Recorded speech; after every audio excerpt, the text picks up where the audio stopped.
असतो मा सद्गमय तमसो मा ज्योतिर्गमय मृत्युर्मा अमृतम गमय। ओम शांति। हमारे बीच में उपस्थित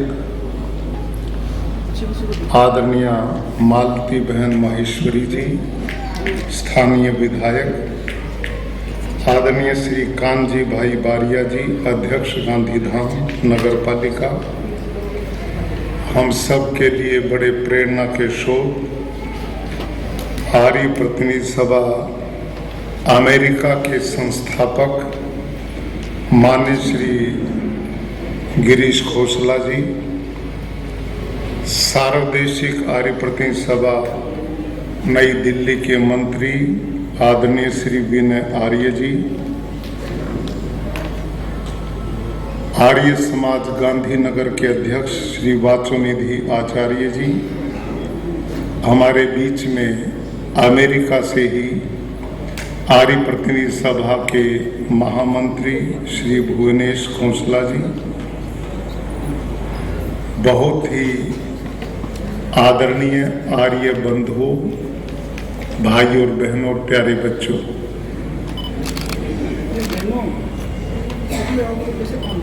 जब भुज में भूकंप आया था, वो दारुण दृश्य लोग बताया करते थे। ऐसे समय पर भुज का पूरा क्षेत्र भारत के लोगों के मानस पटल पर अंकित हुआ और पूरा देश यहाँ के लोगों के उस दुख में सहभागी बना और यह क्षेत्र पूरा लोगों के लिए उस समय सेवा का केंद्र बन गया था।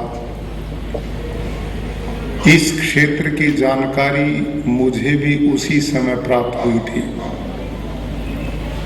आज मुझे अपार प्रसन्नता है कि पहली बार गांधीनगर में मैं आया और आज के इस कार्यक्रम में आर्य समाज के लोगों के साथ इस नगर की विभिन्न संस्थाओं ने, आप सब आदरणीय महानुभावों ने जो सम्मान दिया, जो स्नेह दिया, जो अपनापन दिया, सबसे पहले आप सबका मैं हृदय से धन्यवाद करता हूं और आपने जो स्नेह दिया उसके लिए मैं आभारी हूं।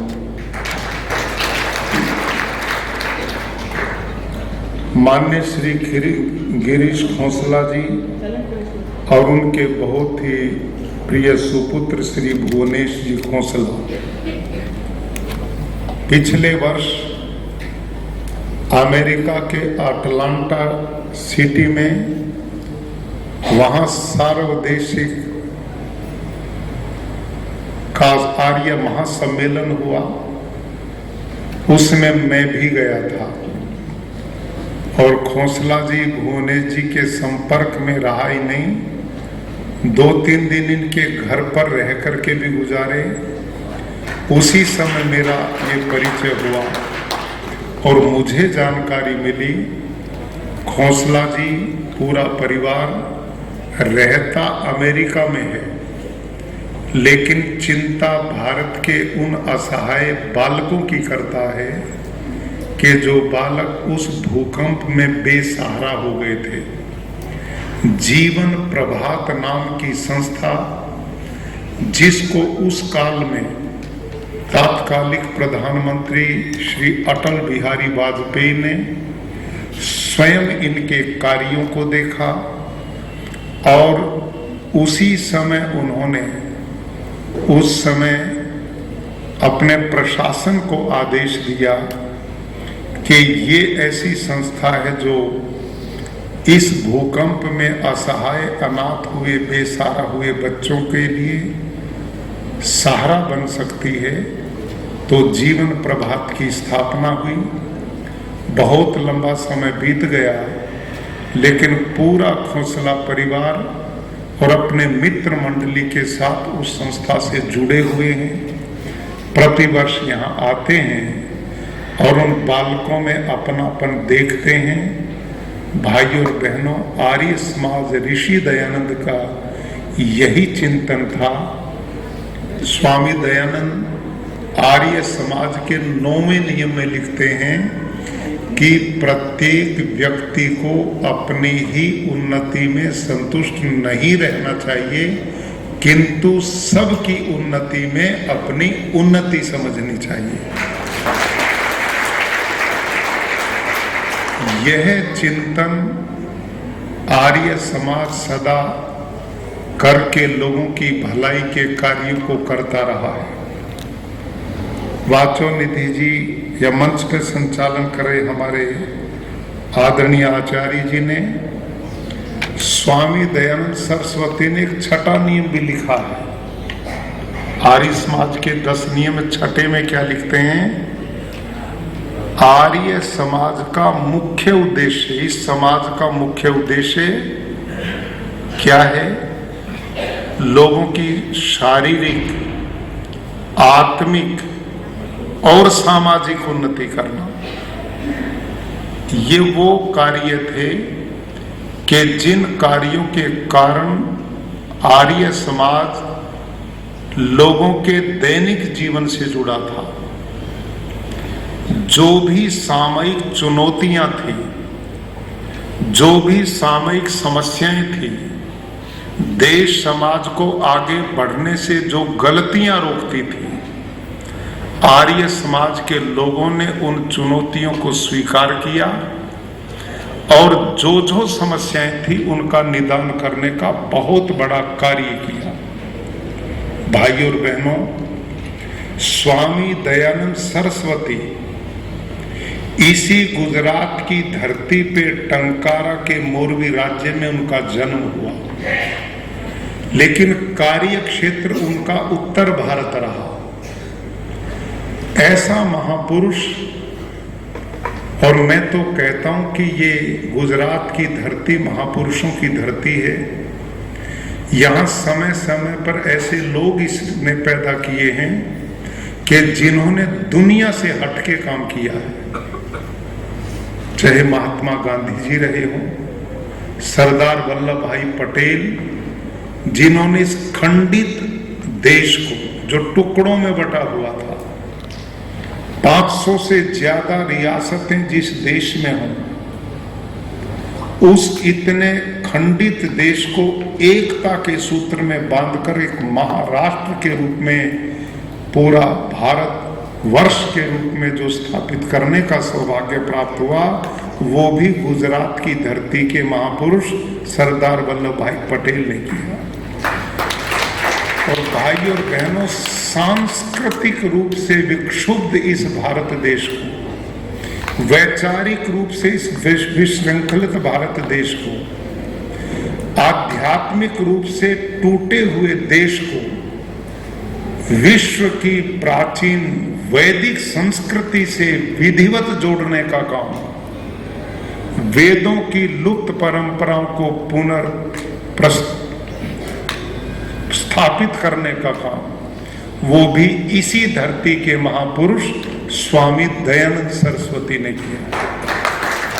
और उन्हीं के द्वारा स्थापित ये आर्य समाज, जिसने अभी हमारे आदरणीय श्री विनय आर्य जी ने जो चर्चाएं की कि ऋषि दयानंद का चिंतन, स्वामी दयानंद का चिंतन विशुद्ध राष्ट्रवादी चिंतन था, बहुत व्यापक चिंतन था।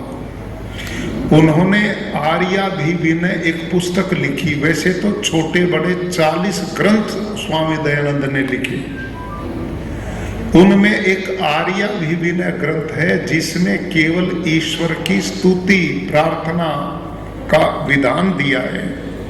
उसमें उन्होंने सैकड़ों बार स्वराज्य शब्द का प्रयोग किया है, यानी कि भगवान से प्रार्थना करते हुए भी अंग्रेज काल में वो यही चिंतन देते थे कि कब हमें अपना राज्य प्राप्त होगा और हमें विकसित, पल्लवित, पुष्पित होने का अवसर मिलेगा। और स्वामी दयानंद सरस्वती ने एक अमर ग्रंथ, महान ग्रंथ उनका माना जाता, जिसका नाम है सत्यार्थ प्रकाश। आज उनका जन्मदिन भी है। हम लोग बैठे हैं तो आज एक संकल्प लेकर के जाना चाहिए कि उनके उस ग्रंथ सत्यार्थ प्रकाश को घर में रखें और उसको बच्चों को स्वयं जरूर पढ़ाएं। आप यदि उस ग्रंथ को पढ़ जाते हैं तो आपका बहुत बड़े मस्तिष्क के कपाट खुलते हैं, एक चिंतन की धारा प्रवाहित होती है। उस व्यक्ति का समग्र राष्ट्रवादी चिंतन एक बालक के निर्माण से लेकर जीवन में जिन जिन गतिविधियों से व्यक्ति गुजरता, सबका निदान स्वामी जी ने उस ग्रंथ में दिया है। और उसके 8वें समोल्लास में वो लिखते हैं बड़े दुखी हृदय से कि विदेशी राजा, अंग्रेजों के काल में ये बात लिखी थी जब अंग्रेज के विरुद्ध एक शब्द भी कोई नहीं बोल सकता था। उस समय वो लिखते हैं कि विदेशी राजा प्रजा से चाहे माता पिता के तुल्य भी स्नेह करता हो तो भी अच्छा नहीं होता। ये बात लिखते हैं, चाहे माता पिता के तुल्य भी प्यार करता हो प्रजा से विदेशी राजा तो भी अच्छा नहीं होता। ये सीधी चोट उनकी अंग्रेज राज्य पर थी, यानी कि राष्ट्रभक्ति का भाव इतना मजबूत उनके हृदय में था। और स्वामी दयानंद के इस ग्रंथ को और उनके संपर्क में आकर के न जाने कितने क्रांतिकारी पैदा हुए हैं। उस काल के जितने भी क्रांतिकारी थे किसी न किसी रूप में उस समय स्वामी दयानंद की विचारधारा से बेहद प्रभावित थे। पंजाब उनका क्षेत्र था और पंजाब में क्रांतिकारी लाला लाजपत राय, उनकी जीवनी को आप पढ़ें, वो लिखते हैं कि स्वामी दयानंद सरस्वती मेरे धर्म के पिता हैं और आर्य समाज संस्था मेरी धर्म की माता है। और वो कहते हैं आज मैं जो कुछ भी इस देश के लिए कर रहा हूं, यदि स्वामी दयानंद और आर्य समाज न होते तो मैं ये काम नहीं कर पाता। ये उस समय के पंजाब के श्री लाला लाजपत राय कहते हैं। और सरदार भगत सिंह का नाम आपने सुना होगा, उनके जीवनी को आप पढ़ें। अभी मार्केट में एक पुस्तक आई है जो सरदार भगत सिंह की बुआ जी ने लिखी है और उनका नाम है वीरेंद्र सिंधु।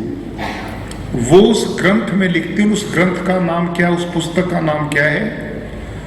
युग दृष्टा भगत सिंह और उनके मृत्युंजय पुरखे, ये उस पुस्तक का नाम है, अभी मार्केट में है। उसके पहले ही चैप्टर में वीरेंद्र सिंधु क्या लिखती हैं कि यदि भगत सिंह के दादा सरदार अर्जुन सिंह स्वामी दयानंद के संपर्क में न आते तो हमारा परिवार शायद देश के काम न आता, ये लिखती है। आप सरदार अर्जुन सिंह जो सरदार भगत सिंह के रियल दादाजी थे, वो सिख थे, लेकिन स्वामी दयानंद के जीवन से, उनकी विचारधारा से एक सिख व्यक्ति कितना प्रभावित हुआ, इतना प्रभावित हुआ कि वो दिन में अपने घर के काम करते थे, रात को सत्यार्थ प्रकाश ग्रंथ जो स्वामी दयानंद का उसे बगल में दबाते थे और हाथ में लालटेन लेकर के गांव-गांव में लोगों को सत्यार्थ प्रकाश पढ़ाकर उसको लोगों को समझाते थे। इतने प्रभावित थे। अपने गांव में बीच में एक रास्ता गुजरता है, इधर गुरुद्वारा उन्होंने बनाया है, उस गुरुद्वारे के सामने उन्होंने अपने गांव में आर्य समाज की संस्था स्थापित की, सरदार अर्जुन सिंह। इतना प्रभावित थे। सरदार भगत सिंह का उन्होंने जनेऊ संस्कार कराया। उनकी जीवनी को पूरा पढ़े, इतने प्रभावित थे वो। एक दिन की घटना है, बड़ी रोचक घटना ये, आप लेकिन भावना उसके पीछे देखिए। सरदार अर्जुन सिंह स्वामी दयानंद के संपर्क में आकर के दैनिक हवन करने की आदत पड़ गई उनको। यज्ञ करते थे और हवन का सामान वो साथ लेके चलते थे। उसमें उनका छोटा सा हवन कुंड होता था, कुछ समिधाएं होती थी, सामग्री होती थी, यज्ञ पात्र होते थे और उनको एक पोटली में बांधकर वो सिर पे रख के फिर चलते थे, सिर पे रखते थे। एक दिन भगत सिंह छोटा बालक था उस समय, उसने कहा दादाजी आप जो ये थैला उठाए फिरते हो इसमें 2 किलो वजन है, आप इसे हाथ में भी तो लटका के चल सकते हो, सिर पे क्यों रखते हो? ध्यान करना बात को। ये किसने पूछा? भगत सिंह ने दादा अर्जुन सिंह से कि ये जो सामान है ये 2-2.5 किलो वजन है, आप इसे हाथ में भी लटका के चल सकते हो, हर समय जब भी चलते हो इसे सिर पे ही रख के चलते हो। तो दादा अर्जुन सिंह उत्तर देते, मेरे प्यारे बच्चे वजन तो इसमें 2 ही किलो है और ये हाथ में लटका के बड़े आराम से चला जा सकता है, लेकिन प्यारे बच्चे इसमें जो सामान है ना वो घुटनों से नीचे लटकने का नहीं, वो सिर पे ही रखने का सामान है, ये हवन कुंड है इसके अंदर। इतनी श्रद्धा उस व्यक्ति की थी। तो उसमें वीरेंद्र सिंधु यही लिखती है कि मेरे दादा अर्जुन सिंह दृढ़ आर्य बने स्वामी दयानंद के संपर्क में आकर के, उनसे चाचा किशन सिंह, पिता किशन सिंह, स्वर्ण सिंह, अजीत सिंह, पूरा परिवार आर्य समाज से प्रभावित, वही विचार उस परिवार में चलते थे। 3 पीढ़ी भगत सिंह के परिवार की देश के काम आई और वो देश के काम आने के पीछे स्वामी दयानंद की विचारधारा रही। तो ऐसे एक नहीं अनेकों। पंडित राम प्रसाद बिस्मिल आर्य समाज शाहजहां उत्तर प्रदेश के आर्य समाज में रहते थे और उनके साथ अशफाकुल्ला खां मुस्लिम परिवार में पैदा हुआ नौजवान, वो यदि इस प्रकार का दृढ़वर्ती बना तो वो राम प्रसाद बिस्मिल के संपर्क में आके बना और राम प्रसाद बिस्मिल वहां आर्य समाज में रहने वाले एक स्वामी जी के संपर्क में आए, उनसे सत्यार्थ प्रकाश लिया, इस ग्रंथ को पढ़ा, राष्ट्र में समोल्लास की वो लाइनें पढ़ी, आर्य समाज का दीवाना बन गया और देश की बलिवेदी पर न्यौछावर होने के लिए तैयार हो गया। भाइयों और बहनों, जब राम प्रसाद बिस्मिल क्रांतिकारियों का नेतृत्व कर रहे थे, अंग्रेज को पता लग गया। वो आकर के घर वालों को तंग करते थे, उनको बेचैन कर दिया अंग्रेज ने, घर वाले बहुत दुखी। तो उसके पिता ने कहा राम प्रसाद ये रास्ता छोड़ दे, ये अंग्रेज ना हमें खाने देता, ना पीने देता, ना टिकने देता, हर समय हमें दुख देते हैं, तो तू जहां से प्रेरणा मिली है ना तूने, ये जो आर्य समाज है इसको छोड़ दे। राम प्रसाद कहता पिताजी आर्य समाज तो नहीं छोड़ सकता, तो फिर ये अंग्रेज हमें बहुत तंग करते हैं, तू यहां से उल्टे सीधे काम करता अंग्रेजों के खिलाफ और ये हमें दुखी करते हैं। तो एक दिन गुस्से में आकर राम प्रसाद बिस्मिल के पिता ने कहा सुन भाई ध्यान से, या तो इस आर्य समाज को छोड़ दे या मेरे घर को छोड़ दे, ताकि अंग्रेज मेरे को दुखी करना बंद करे। तो राम प्रसाद बिस्मिल कहता, पिताजी घर छोड़ सकता हूं, आर्य समाज को नहीं छोड़ सकता। ये उत्तर दिया। और फिर पिता ने गुस्से में आके कहा, आर्य समाज तुझे क्या देता? कपड़ा मैं देता हूं, खाने को मैं देता हूं, पैदा मैंने किया। कि पैदा तो आपने किया, लेकिन कपड़ा और जो ये भोजन की यदि दिक्कत आपको है मेरे कारण, तो मैं कपड़ा भी उतार देता हूं और भोजन भी घर का छोड़ देता हूं, लेकिन आर्य समाज और ऋषि दयानंद को नहीं छोड़ सकता। ऐसे ऐसे दीवाने लोग स्वामी दयानंद की विचारधारा के कारण इस देश के काम आए, आजादी के काम आए। और एक काम नहीं, कितने सामाजिक कुरीतियां उस समय थी। बेटियों को कोई पढ़ाता ही नहीं था, पर्दे में रखता था, लोग पैर की जूती बताते थे, स्त्री शूद्रो ना धियताम का नारा लगाते थे। ऐसा काल था इस देश में, जो औरत वेद का मंत्र जीभा से पढ़े उसकी जीभ काट दो, जो कान से सुने कान लाख से बंद कर दो, आंख से देखे आंखें फोड़ दो। ये धर्म के ठेकेदारों के नियम चल रहे थे।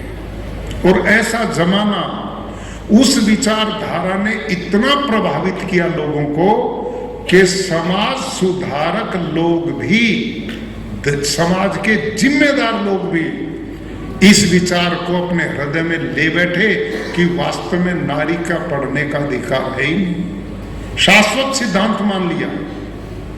तुलसीदास जी जैसे लोगों ने इतना अच्छी साहित्य की रचना की, और वो लिखते क्या हैं? ढोल गंवार शूद्र पशु नारी, ये सब ताड़न के अधिकारी। मतलब ढोल शूद्र पशु के श्रेणी में औरत को भी ला करके खड़ा कर दिया और कहा कोई जरूरत नहीं इनको आगे बढ़ाने की। एक युग था। और कबीर जैसा लोग, नारी की परछाई परत अंधा होत भुजंग, और कबीरा उसकी क्या गति जो रहे नारी के संग। सांप से भी खतरनाक नारी को मान करके इनको उनके अधिकारों से वंचित करने का काम किया गया। शंकराचार्य जैसे लोग इतने विद्वान कहते नरकस्य द्वारम किम, नरक का द्वार क्या है? और वो कहते महापुरुष नरकस्य द्वारम नारी, औरत के दर्शन करो डायरेक्ट नरक में जाओगे। क्यों साहब? ये कार्यक्रम इस देश में चल रहे थे। ऐसे समय पे स्वामी दयानंद सरस्वती ने इन सब विचारधाराओं को रद्दी की टोकरी में फेंका और क्या बोला? यत्र नार्यस्तु पूज्यन्ते रमन्ते तत्र देवता। जहां पर नारी जाति का सम्मान होता वहां देवता वास करते हैं, और जहां नारियों के दुख के आंसू गिरते हैं वहां सब धर्म कर्म किए हुए सब निष्फल हो जाते हैं। ये विचार। और वेदों के ऐसे मंत्र ऋषि ने दिया, लोपा मुद्रा सरसा विश्ववारा, ऐसी ऋषि महिलाएं उस काल में थी जो वेदों के अर्थ किया करती थी। गार्गी वाचक नबी जैसी विदुषी नारियों के उदाहरण दिए कि जो अधिकार वैदिक काल में वेद के मंत्रों के अर्थ करने पे पुरुष रखते थे, वो अधिकार नारियां भी रखती थी। अपितु कई नारियां पुरुषों से भी ज्यादा योग्य होती थी। भारत के वैदिक काल में एक उदाहरण मिलता है। राजा जनक के दरबार में एक नवयुवती महिला गई, गेरवे वस्त्र धारण किए हुए। तो राजा जनक ने उनकी समस्याओं का समाधान करने से पहले एक प्रश्न किया, बेटी इस भरी जवानी में जब तूने विवाह करके अपने घर को बसाना चाहिए था, तुम ये गेरवे वस्त्र कैसे पहने हुए? तो उस समय उस युवती ने कहा, राजन मैंने जीवन में संकल्प लिया था कि जो पुरुष मेरे को शास्त्रार्थ में हरा देगा मैं उसी से विवाह करूंगी, अयोग्य वर से विवाह नहीं करूंगी। मैंने बहुत शास्त्रार्थ किए, लेकिन कोई पुरुष मैंने अपने योग्यता से अधिक नहीं मिला, तो इसलिए मैंने अविवाहित रहकर संन्यास धर्म स्वीकार करना उचित समझा। आप लगाओ अनुमान, इतना ऊंचा स्तर एक युग में भारत की नारी का वैदिक काल में वेद के मंत्रों के ऊपर अधिकार था, और इतना विदुषी समान व्यवस्था इस देश में रही किसी युग में। लेकिन वो युग कितना बदला, मध्यकाल में नारी की क्या दुर्गति हुई। लेकिन स्वामी दयानंद सरस्वती ने सबसे अधिक वकालत यदि किसी को की तो नारी जाति के अधिकार दिलाने में की। ये बहुत बड़ा काम है। आज बेटियों के स्कूल हैं, कॉलेज हैं, यूनिवर्सिटीज हैं, लड़कियां डॉक्टर हैं, इंजीनियर हैं, पायलट हैं, सेनाओं में हैं। कौन सा ऐसा क्षेत्र है कि जिसमें भारत की बेटियां आज पुरुषों से आगे ना कदम बढ़ा रही। ये स्वामी दयानंद की कृपा हो, अछूतोद्धार। मानव में इतना भेद, ये छोटा है, ये बड़ा है, ये ऊंचा है, ये नीचा है, ये ऊंची जात का, ये छोटी जात का। स्वामी दयानंद सरस्वती ने वेदों के मंत्रों से कहा, शृण्वन्तु सर्वे अमृतस्य पुत्रा। हम सब एक अजर अमर भगवान की संतान हैं, एक पिता के पुत्र हैं, और वेद का पढ़ने का अधिकार सबको है। यथेमाम वाचम कल्याणी मां वदानी जनेभ्य। ऋषि दयानंद वेद के मंत्रों से कहते हैं कि परमात्मा वेदों का रचयिता है, वेद ईश्वरीय रचना है, वेद अपौरुषे हैं, इसलिए उसकी वाणी भी सबके लिए। स्वामी दयानंद ने बहुत बड़ा काम किया अछूतोद्धार का। महात्मा गांधी जी ने उन्हीं से प्रेरणा लेकर के उनके कार्यों को आगे बढ़ाने का काम किया था। अछूतोद्धार का काम स्वामी दयानंद सरस्वती ने इतनी मजबूती से किया कि उत्तर भारत में अनेक लोगों ने जाति से बहिष्कृत कर दिए, उनका हुक्का पानी बंद कर दिया, उनके बच्चों का विवाह अपनी जाति में नहीं होने दिया। क्यों? क्योंकि वो अछूतों की भलाई का काम करते थे। लेकिन हमारे दीवाने कहीं नहीं रुके, कहीं नहीं अटके, कहीं नहीं भटके, और ऋषि दयानंद की इस विचारधारा को लेकर एक समरसता का वातावरण पैदा किया। सारे समाज के सब भाई बंधु हमारे ये काम स्वामी दयानंद ने किया। भाई और बहनों, वेदों को भूल गए थे लोग,